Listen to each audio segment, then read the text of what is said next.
Oh, hello there, and welcome to Phil Talking D20. Today's video, 4 tips to improve your gaming experience at the table, both as a player and as a games master. What do these 4 tips entail? Some secret dark mechanics that will unlock the future potential of all of your gaming madness?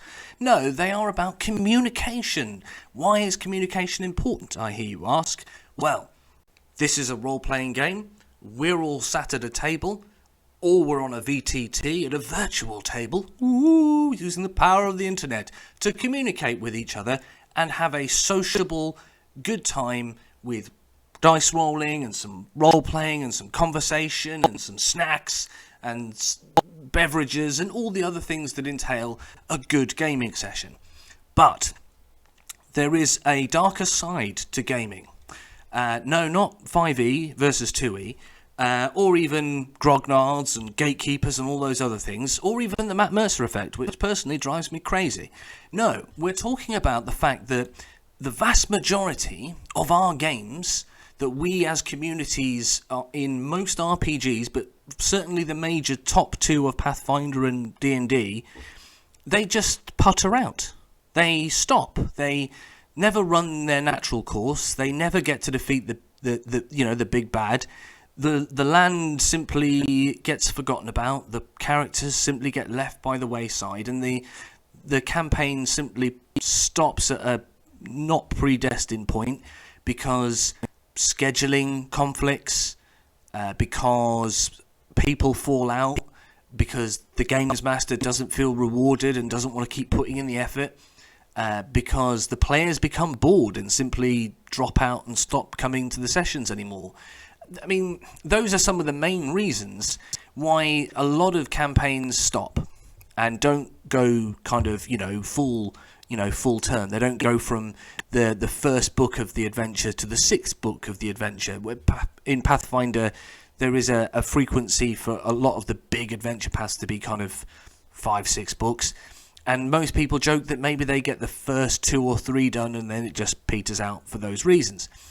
But a lot of this kind of strife and a lot of this conflict and a lot of this breakdown in kind of player engagement and GM excitement and player excitement can be very simply solved with 4 very straightforward and simple things, all involving communication.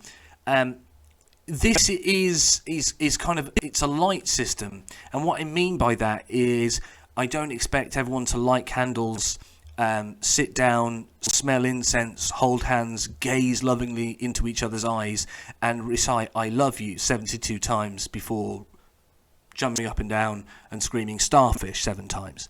If you want to try that, that is unofficially tip number 5, but I wouldn't recommend it, just because. Well, actually, it might be quite funny.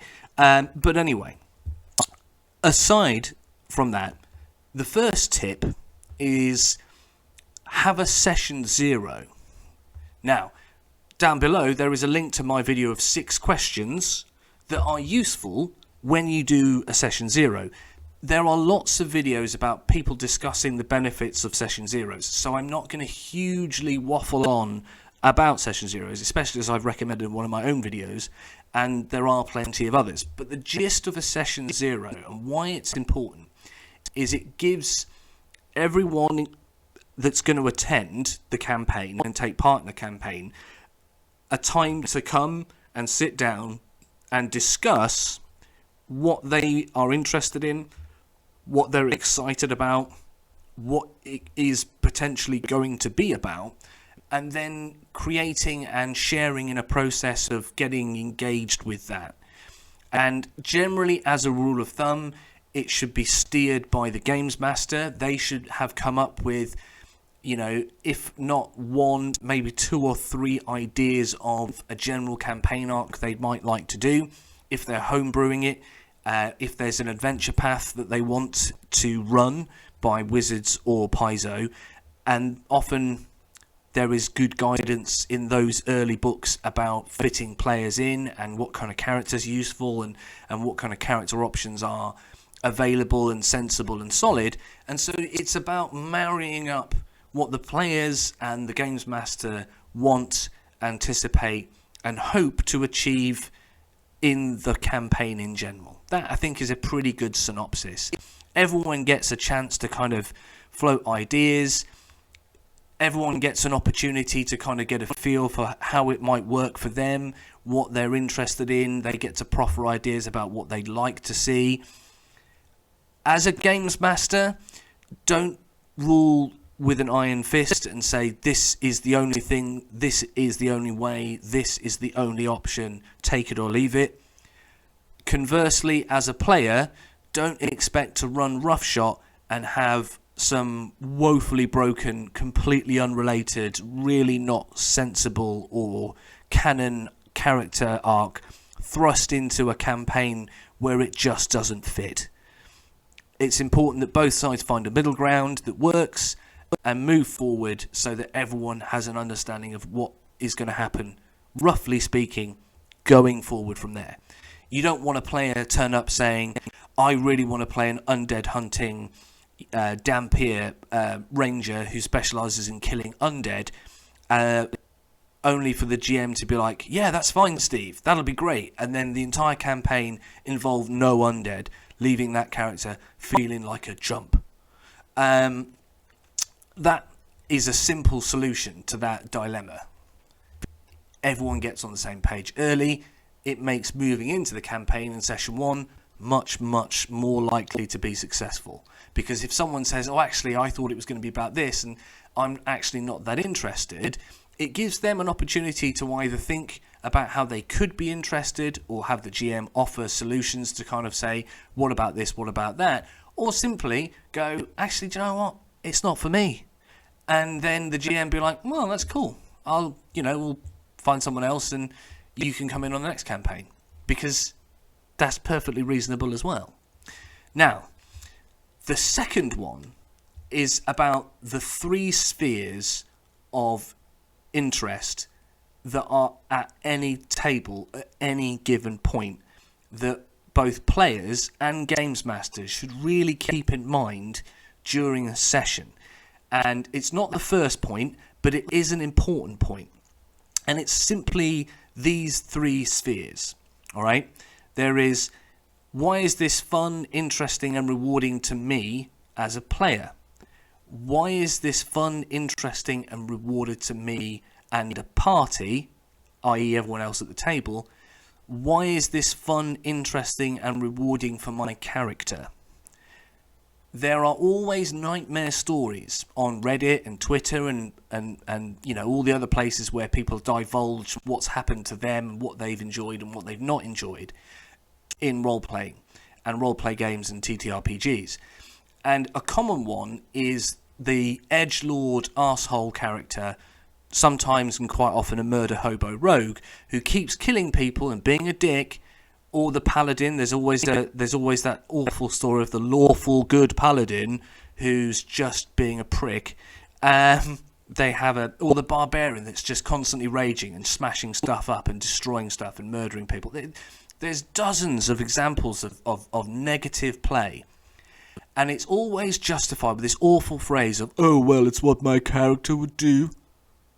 It's not a screen for me just wanting to be an arsehole and try and ruin stuff for people. It's actually what my character would do because I am an actor. And it's like, or you're a dick. So these 3 spheres prevent that, because if everyone agrees to keep the 3 spheres of play in mind, which is that, is this fun for me? Is this fun for my character? Is this fun for my party? Which includes the games master, whether the games master is using the 3 spheres or it's a player using the 3 spheres. The party is everyone, not just the players at the table, it's also the games master. If you all agree that you will make a point and a conscious effort whilst you're in a session of, is this going to be fun for me? Is this going to be fun for my character? Will this be fun for the party? Then things will stay smoother. Things will be more balanced. Everyone will be a bit more conscious about what other people might interpret from their behaviour, and you're less likely to find that someone is able to get away with steering outside of the kind of the acceptable zone of, now you're just being a dick. Those 3 spheres are really good at helping everybody stay focused on having a good time, because everyone has to stop and think quickly and concisely about whether their thing they're about to do is going to have a negative effect on other players' characters, and the general benefit and enrichment of the group. And if you are going to do something and you kind of stop and think, well, actually, that's probably going to really piss off that person's character, which in turn is quite likely to be negatively viewed by that player sat opposite me, which means that they might get angsty with me, and then that means the games master is going to be a bit annoyed probably with both of us if we get in a bit of a snappy kind of argument.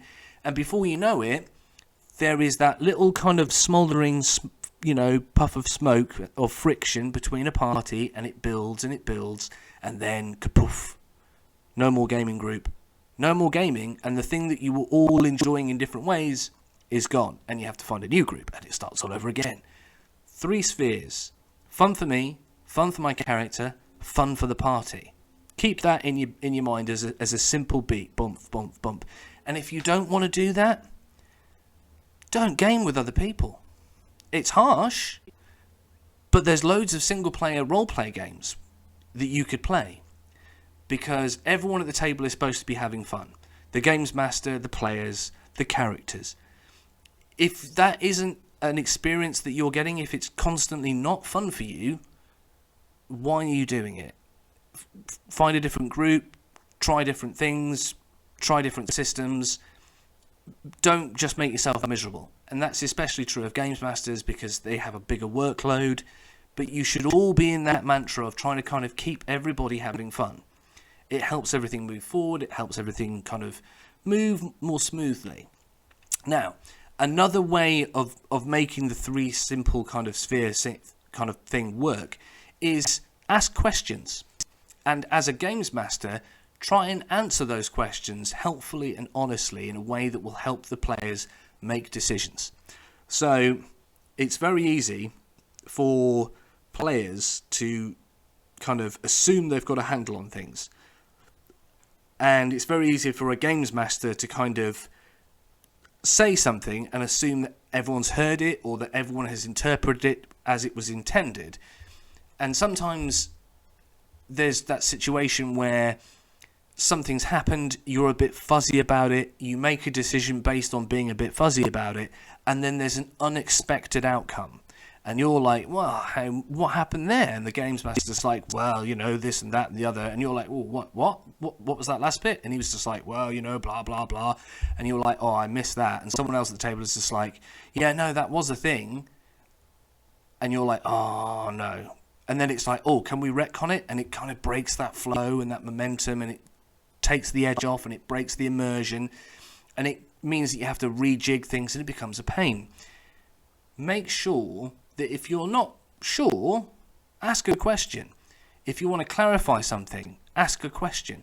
If you are a games master and you're not sure where everyone is, ask a question. Have that back and forth. It's kind of more important from a player's perspective at this point, because this point leads into the next point, which is more specifically geared towards games masters. But asking questions both of the games master and of other players at the table, just to clarify things. Well, what would your character think about this? What could we do about this? Is this an idea that could work? Can you just clarify what that would mean if my character did this? Or what would happen if I tried to get hold of that? And as the games master, make a point of being a reliable source of answers. It's fine to sometimes be a little underhand, or it's fine to kind of, when it's part of a plot mechanic, trick a party, as long as there is a reasoned, logical and rules-based mechanic system for using that, such as an evil NPC rolling an appropriate bluff check to get away with something. But what you don't want is for you as the games master to be viewed as unreliable. when you're out of character and they ask you a question and you know that answering it will help them make a good decision that will benefit them and the campaign, you should be giving them that answer. It's like a classic example of this is, if you really want your players to know something when you're running a campaign, don't ask them to roll for it. Just tell them within reason. Because there's nothing worse than thinking, oh, DC 15 for this should be fairly straightforward. But that thing that's locked behind a DC 15 is actually critical to moving a campaign forward or a story forward, and they all fail it. What are you going to do then? Because if you then just tell them, what was the point in the dice roll? And then if you don't tell them, you have to deal with the repercussions of them not knowing something that they needed to know, that you were just pretty sure you were going to tell them, but you thought behind a simple skill challenge wouldn't be the end of the world until it was. So try and be a reliable question answerer. Try and be a reliable source of information so that the party trusts you. Conversely, it's important for a party to trust the games master. Most games masters aren't idiots. Most games masters don't go out of their way to just beat and kill and cheat their party out of fun adventures and exciting encounters that have a purpose in moving a story forward. There are obviously always exceptions to that rule, but the bulk of us are just trying to enjoy a game with our friends, and we should be viewed in that regard so that there is that trust relationship, that when a games master says, hold on, maybe you shouldn't do that, the party go, ooh, okay, maybe we shouldn't. Also, when the games master says, hey, look, this is something you could do, or this is the answer to that question you wanted, the party can kind of go, oh, okay, cool, that's really helpful. Based on that, we know we can do this. And that being the case, actually get that done. That level of kind of trust is important, because if the players distrust the games master, then they're less inclined to bite at plot hooks. They're less inclined to want to engage with the results of what they've been told, which means it's harder for a story to move forward. And if you're a games master that's lost your trust of your players, perhaps legitimately because you may have been a bit underhand and a bit like, ha ha ha, I got one over on you, make a point of saying, look, maybe you didn't like that, okay, that's fine. Because if you ask them, and here's the fourth one, check in with your players. This is probably something you should do every couple of sessions. It's like a mini session 0. And that's why that last one, point 3, rolled into point 4 so nicely. With a check-in every few sessions, every 2 to maybe 5 sessions, depending on what's happening at the table, depending on what kind of stuff they're involved in, you should try and manage that beat yourself. It's important to kind of get a feeling about maybe what the characters are experiencing, what the players are feeling, where they think they're at in a story, what their view on events are. It's a good way of gauging what the players are interested in. It's a good way of engaging what the players are not interested in. It's a way of finding out what their characters might want, what they think their characters want, how they feel that they're getting on with the story. If they genuinely aren't having a good time, like they've all been a bit quiet, they've all been a bit down, they've all been a bit negative, checking in and finding out how they are as people isn't a bad thing. And if they say, do you know what, we're kind of sick of like the 14th session of fighting the same mob of orcs that you just keep going, and you walk through the woods and a group of orcs jump out and attack you. And then it's like session 12. You are still walking through a wood. A group of orcs jump out and attack you. And they're like, this is the 14th session fighting the same level orcs in the same forest. Nothing's happening. You need to change. There's no point sitting there thinking they're wrong, because let's be honest, that would bore anyone to death. So you need to kind of keep those communication lines open so that you can kind of go, okay, right, well, that needs to change, or I can now do this, because a couple of them mentioned they were quite keen on maybe getting a particular item, or a couple of them were misunderstanding the plot. And now that we've all got onto the same page again, now they're going to re-engage. Now the plot hooks that I'm dangling make more sense. They're more inclined to go for them. We're more inclined to keep going forward. And that's what this video is about. It's about looking at ways we can keep our groups happy, our friends happy, and our campaigns rolling forward and not just sputtering out and coming to an abrupt stop. So I hope you found my 4 tips worthwhile, one of which being 3 tips, the 3 spheres of influence, which for me personally I think is probably one of the most important ones. So don't sleep on that. You know, do try and kind of think, how is this fun for me? How's this fun for my player? You know, for my character, and how is this fun for my group? Is a really good mantra to being a good gamer or games master. You know, there's a lot of toxicity in the world. There's a lot of people that just want to jump on the internet and troll and bash and shout at the latest campaign. I mean, we're getting that a bit in the D&D community, with the whole Strixhaven. Oh, I'm going to run a campaign like this. Why? Because you're an asshole. Well done. No one's interested. Just be nice. But hey, if there weren't all the toxic grognards, we wouldn't be an inclusive community. We have to include them as well. So, congratulations. You know, just check in. It's a rough time for everyone right now. And it's important that we make an effort to kind of keep each other happy and keep each other smiling and keep each other going forward. Much like I was doing when we were going through lockdown. I remember the comments back from people saying, you know, it's really nice that you're trying to kind of keep positive and keep us kind of, you know, focused on the good things. And again, I think that's really important right now.